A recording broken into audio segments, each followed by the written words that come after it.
Em 11 de janeiro de 2013, o ginásio da Lowndes County High School, em Valdosta, Geórgia, tornou-se palco de um mistério que ecoa até hoje. Kendrick Johnson, um jovem de 17 anos, foi encontrado morto dentro de um tapete de ginástica. Sua morte, inicialmente considerada um acidente, desencadeou uma série de eventos que revelaram uma teia complexa de dúvidas, controvérsias e uma busca incessante por justiça. Quem era Kendrick Johnson? E o que realmente aconteceu naquele fatídico dia? Acidente ou assassinato? Quem era Kendrick Johnson? Nascido em 10 de outubro de 1995, Kendrick era o mais jovem dos 5 filhos de Kenneth e Jacqueline Johnson. Um jovem dedicado ao esporte, apaixonado por futebol americano e com o sonho de se tornar jogador profissional. Seus colegas o descreviam como amigável, bem-humorado e sempre disposto a ajudar. Um filho amoroso e dedicado aos estudos, que tinha um futuro promissor pela frente. O desaparecimento. Em 10 de janeiro de 2013, Kendrick planejava assistir a um jogo de basquete, entre calouros, após suas aulas e seu treinamento de peso. Mas ele nunca chegou lá. Quando passou da hora de ele voltar para casa, sua mãe reportou seu desaparecimento. No dia seguinte, a verdade viria à tona de maneira brutal. A descoberta do corpo. No dia seguinte, dia 11 de janeiro, uma sexta-feira, um estudante subiu em uma das arquibancadas retráteis do ginásio e notou um par de meias saindo de dentro de um tapete de luta enrolado e armazenado na vertical. Assustado, ele chamou um professor, que então acionou as autoridades escolares. Quando os funcionários e socorristas chegaram, eles deitaram o tapete no chão e perceberam que Kendrick estava de cabeça para baixo, completamente preso e sem vida. Seu corpo já apresentava sinais de decomposição, sugerindo que ele poderia estar lá há várias horas ou até mesmo desde o dia anterior. A investigação inicial. A primeira causa oficial da morte foi asfixia posicional acidental ou, em termos simples, eles acham que ele ficou preso no tapete enquanto tentava alcançar seu tênis e sufocou. Esclarecendo. Naquele dia, havia muitos tapetes de luta armazenados no ginásio antigo da escola. Havia mais do que o normal, porque alguns haviam sido movidos para lá durante as férias de Natal. Era comum os alunos jogarem seus tênis e pertences dentro dos tapetes, em vez de pagar por um armário. Para recuperar seus pertences, eles apenas inclinavam o tapete e pegavam do chão. Neste caso, Kendrick foi encontrado em um tapete na parte de trás, perto da parede. Levando os investigadores a pensarem que ele não conseguiu alcançar o tapete e subiu por cima, entrando no centro do tapete, assim, ficando preso. Questionamentos e controvérsias. Quando seu pai identificou o corpo no necrotério, um dos braços ainda estava esticado acima da cabeça, e seu rosto estava muito inchado e machucado. Disseram a ele que encontraram Kendrick nessa posição, o que faria sentido se ele estivesse tentando pegar seu tênis. A falta de hematomas em seu corpo e vestígios de envolvimento de outro indivíduo parecia corroborar essa tese. Strid Jones, tenente do gabinete do xerife de Londres, afirmou que, conforme a investigação, o único cenário possível era o de acidente. Segundo Jones, as possíveis testemunhas e mais de 100 pessoas no total foram interrogadas. Não obstante, as evidências físicas e forenses indicavam a mesma conclusão. Esses comentários eram em resposta à família de Kendrick, que alegava a quebra de protocolo na investigação.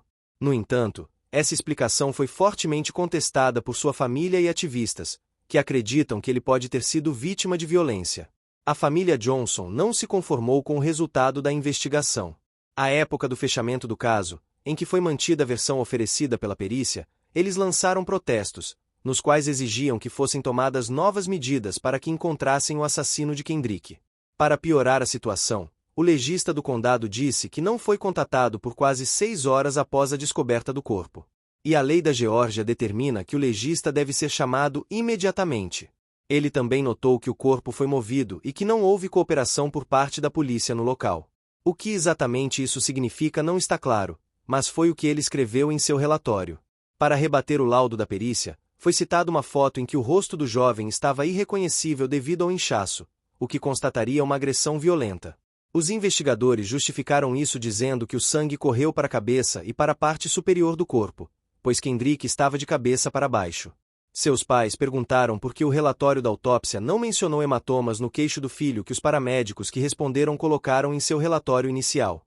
Como resultado, eles obtiveram uma ordem judicial para exumar o corpo de Kendrick e pagaram por uma autópsia independente, que concluiu que a causa da morte foi um traumatismo contundente no pescoço do lado direito e nos tecidos moles, e sugeriu que sua morte não foi acidental. Também foi relatado que os órgãos internos de Kendrick estavam ausentes e seu corpo estava preenchido com jornal. O hospital alegou que os órgãos haviam sido retirados devido à decomposição e que foram descartados antes do corpo ser entregue à funerária. Em uma segunda autopsia, em 2018, um outro patologista concluiu que Kendrick morreu devido a um golpe fatal no pescoço. Com essas descobertas conflitantes, a família Johnson continuou pressionando por uma nova investigação. O problema das câmeras de segurança. Em novembro de 2013, 290 horas de fitas de vigilância de 35 câmeras que cobriam a área do ginásio foram liberadas para a CNN após uma solicitação judicial. Um analista forense contratado pela CNN descobriu que as fitas de 2 câmeras estavam sem 1 hora e 5 minutos de filmagem, enquanto outro conjunto estava sem 2 horas e 10 minutos de filmagem. As câmeras eram ativadas por movimento, e acreditava-se que a área do tapete estava fora do alcance da câmera. 2 câmeras cobriram a entrada do ginásio antes da chegada de Johnson e mostraram um aluno entrando no ginásio antes de Kendrick Johnson. Também havia alguns alunos parados perto da entrada do ginásio. Advogados da família Johnson expressaram temores de que a filmagem da câmera tenha sido editada como parte de um acobertamento. No entanto, tanto o atual investigador do Valdosta Lowndes County do SCLC quanto o antigo investigador declararam que acreditam que os advogados dos Johnsons não foram totalmente verdadeiros em suas declarações e que não há acobertamento neste caso. As imagens divulgadas mostravam Kendrick entrando no ginásio, mas não havia registros dele saindo ou do momento exato em que supostamente ficou preso no tapete. Para a família, essa lacuna nas filmagens é mais uma evidência de que algo foi encoberto. Eles questionam: como um jovem some dentro de um ginásio escolar e ninguém percebe nada? A busca por justiça. Com essas descobertas conflitantes e outras evidências intrigantes, como manchas de sangue encontradas em uma parede próxima ao local onde Kendrick foi encontrado, o caso se tornou ainda mais polêmico. Uma análise conduzida pelo Departamento de Investigação da Geórgia não conseguiu identificar a quem o sangue pertencia. Segundo Street Jones, o sangue parecia estar ali há muito tempo, sugerindo que poderia não ter relação direta com o ocorrido. Além disso, um par de tênis foi encontrado a poucos metros do corpo, contendo uma substância semelhante a sangue. No entanto, os investigadores concluíram que não era sangue e decidiram não coletá-los como evidência. Da mesma forma, um moletom localizado próximo aos tapetes empilhados também não foi apreendido para análise forense, levantando ainda mais questionamentos sobre a condução da investigação. A família Johnson, inconformada com as inconsistências e omissões, continuou exigindo uma nova apuração. Mesmo assim, em junho de 2016, o Departamento de Justiça dos Estados Unidos anunciou que não indiciaria ninguém pela morte de Kendrick. Antes mesmo dessa decisão, os pais de Kendrick já haviam ajuizado diversas ações, alegando a existência de uma conspiração para encobrir um homicídio. Uma das ações foi movida contra 38 réus, com pedido de indenização de $100 milhões. No entanto, o processo acabou sendo retirado, e a família Johnson, junto com seu advogado, foi condenada a pagar mais de $292 mil aos acusados para cobrir os custos legais. O juiz responsável pelo caso alegou que os Johnsons teriam fabricado provas para sustentar suas acusações. Além disso, antes mesmo desse veredicto, Kenneth e Jack Johnson estavam sendo processados por um valor próximo a $2 milhões, sob a alegação de danos morais e difamação.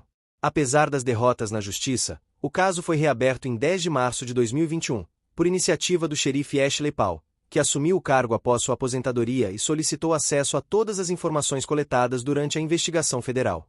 Seu objetivo era analisar possíveis discrepâncias entre os relatórios existentes, embora já tenha declarado não acreditar que Kendrick tenha sido assassinado.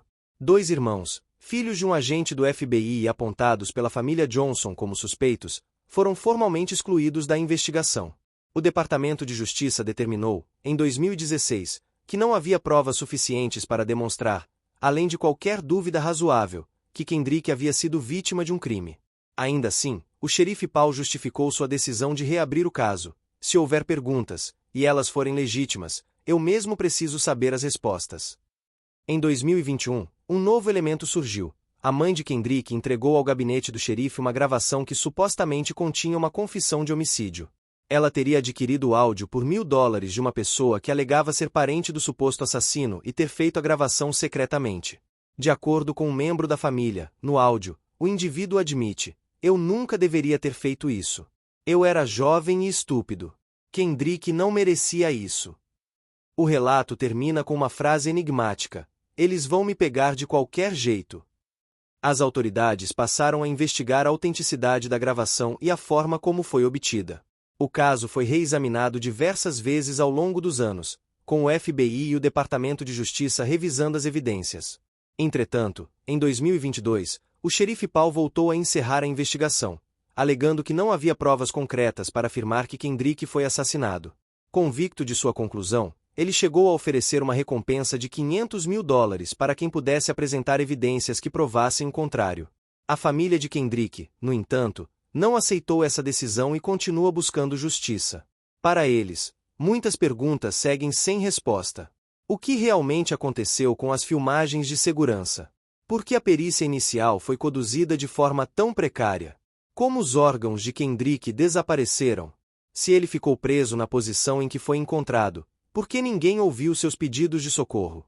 A morte de Kendrick Johnson segue como um dos casos mais controversos e discutidos dos últimos tempos, dividindo opiniões na cidade de Valdosta.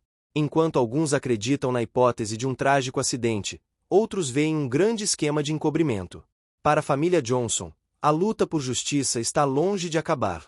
Se você gostou do conteúdo, curta, compartilhe, comente e se inscreva no canal, para receber mais conteúdos como esse.